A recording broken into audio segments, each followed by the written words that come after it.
na, dito ako sa Walter Mart ngayon. So, daddy duties ulit, hobby duties. So, yun, kailangan ko mag-stock na naman ng supplies, basic supplies for this week kasi nga paubos na rin.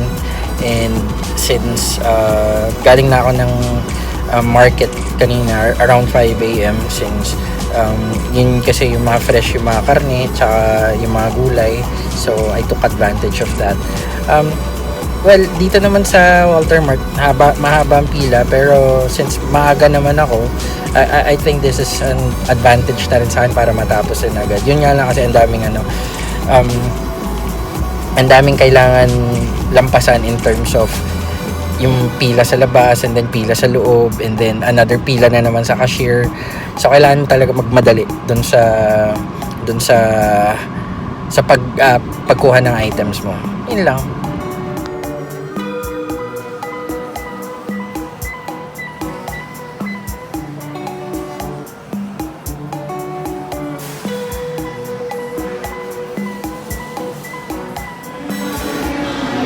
Morning, we're here in Walter Mart. It's a lot of people right now because still ongoing pandemic. But just making sure that we cover ourselves with the basic supplies that we need every day. And I think this is I think that's a perfect time, especially in the morning, because I usually get up in the morning and then I make sure that I go into queue. So wherever it is, if it's in the supermarket, it's a grocery store, or in a wet market, you know what I mean.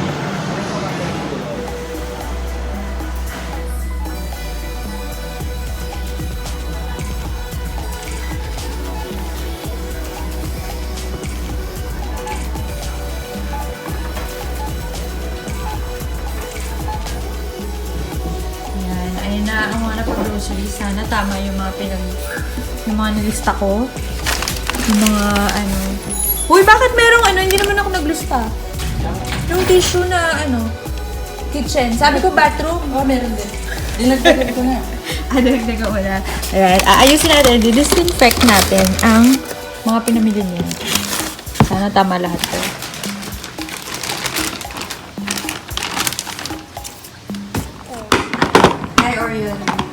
What's that? Truck? Let me see. Are you hungry? No? Luluto muna kami ng Shanghai. Lumpiang Shanghai. Kuya? Hindi pa ito luto. Cook muna tayo na. Luto muna natin, ha? Okay? Yuck! Yuck. Yuck daw yung gusto niya. Oh, mahulag yung rice. Wait lang, magpaprito muna tayo ng Shanghai. They're broken. Broken? Hindi naman broken eh. They're real.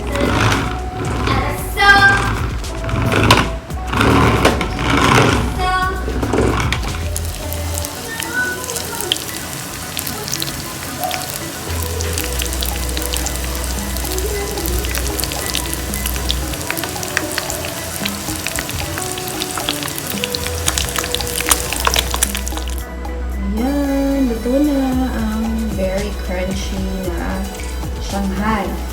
Kain na! Good evening. So hi, my name is Tim. So welcome to our channel. So one of the things that I usually do normally during this global pandemic and lockdown because of this coronavirus that's going on in our world today. It's really something unbelievable. Pero of course, as a husband, I always make sure that I support my wife and my children in terms of how they are being fed every day. So that's very important for a husband kasi tatay ako. So tips, number one, you make a list. That's very important. You have to make sure to check kung ano yung naubos na, kung anong meron pa, kung ano yung sobra, para walang excess. That's one thing that I can share. Second, you have to be very early. Very, very early. Why? Kasi una-una fresh pa yung gulay, fresh pa yung meat, and you wanna be back here as quickly as possible. Para kapag punta nyo ng checkpoint, it's very important for you to be prepared. Kasi pag lampas mo ng checkpoint, alam mo na yung pupuntahan mo, and then you should always know kung ano yung saan ka dadaan dun sa, lalo sa palengke, and of course sa supermarket. Sa supermarket kasi we always go to Walter Mart. So this is my tip number 3. When you go inside the supermarket or the market, alam mo na kung saan ka pupunta. That's very important eh. Kasi once the supermarket opens, syempre nakapile up yung linya, and first thing that you have in mind is to finish everything. So what I usually do, 5 a.m. I go to the market, yung meat and then vegetable and then yung fruits. Nandito na ako ng 5:45, 6 kasi nga mabilis lang talaga ako. When I get it, I go to my suking seller, and then once I'm done, I pay. Never ako nakipagkwentuhan. I go back, I go to the next location, to the next store, and that's it. And then same thing with the supermarket, the groceries. 9 a.m. Siguro mga 8 a.m. andun na ako, just to make sure nasa first part ako ng pila kasi medyo mahaba eh. And then pagpasok pa lang, alam ko na kung saan nakapwesto yung toiletries, yung shampoo, mga sabon,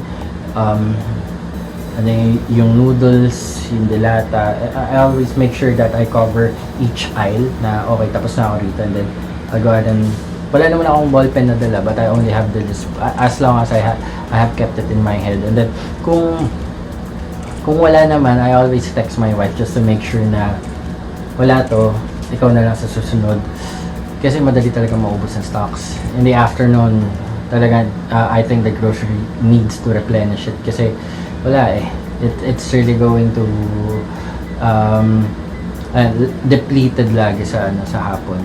And then siguro mga 1 hour dun sa grocery kasi nga siksikan eh. You have your cart, and then hindi ka makakadaan agad dahil minsan hindi two-way, minsan one-way lang. You have to wait for the other person to pass, or antayin ka niya na dumaan ka para lang makuha mo yung kailangan mo. But I think the most important thing, once you're done with that, you go to the cashier as quickly as possible, you line up. And then, mga 9:30 kasi 9:45 or even 10, pag okay na, yung first part ng line na, maghanap ka nung pinaka-konti yung cart. Kasi usually pag 12 items and above, dapat cart na yan eh. And then, yun, mabilisan lang. Siguro my last tip is really, you just have to make sure it's sufficient. Tip number 4 is you need to spend it wisely. Kasi if you don't spend it wisely, you wouldn't know eh. Your money will put into waste eh. Lalo at this in dire times, medyo you really need to be smart and wise. Kung food lang talaga, we don't buy anything that would not be beneficial for us, kasi nga the most important thing right now that we're doing is really survival. These times that we're having, what's going on right now is really how you're going to be strong for your family, and that's really something important for me.